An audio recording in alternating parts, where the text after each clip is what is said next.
একটি গ্রামে বাস করত এক অতি চালাক উকিল।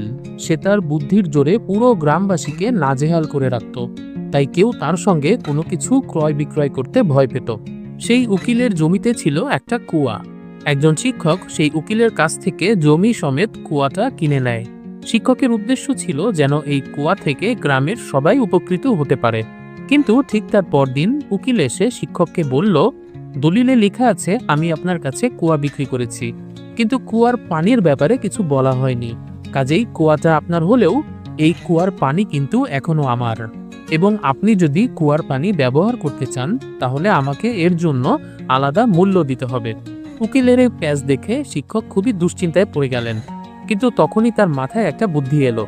শিক্ষক উকিলকে বললেন, ঠিক আছে, আমি আপনার পানি ব্যবহার করব না, কিন্তু দলিলে যেহেতু লেখা আছে এই কুয়াটা আপনি আমার কাছে বিক্রি করেছেন, কাজেই এখন থেকে এই কুয়ার মালিক আমি, আর আমি আমার কুয়ার ভেতরে অন্য কারো পানি রাখবো না।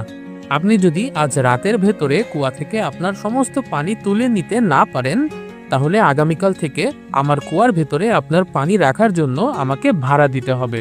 উকিল তো পড়ে গেল মহা ফ্যাসাদে। ফাপড় দিতে গিয়ে সে নিজেই এখন ফাঁদে পড়ে গেছে। সে ভালো করেই জানে এই কুয়ার পানি সারা জীবন ধরে সেচলেও তার পক্ষে তুলে শেষ করা সম্ভব নয়। তাই সে তাড়াতাড়ি হেসে শিক্ষককে বলল, আরে আমি তো মজা করছিলাম। শিক্ষকও পাল্টা হেসে উত্তর দেয়, আমি খুব ভালো করেই জানি আপনি মজা করছিলেন না। বুদ্ধির মার প্যাচে মানুষকে বিপদে ফেলার আগে মনে রাখবেন, আপনার মতো উকিলেরা কিন্তু আমার মতো শিক্ষকের কাছে পড়াশোনা করেই উকিল হয়েছে। আপনার উচিত আপনার এত বুদ্ধিগুলোকে এরকম কুটিল কাজে ব্যবহার না করে ভালো উদ্দেশ্যে কাজে লাগানো।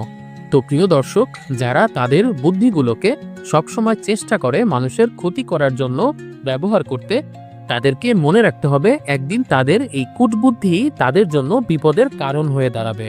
তাই আমাদের সকলের উচিত নিজেদের বুদ্ধিকে সবসময় ভালো কাজে ব্যবহার করা।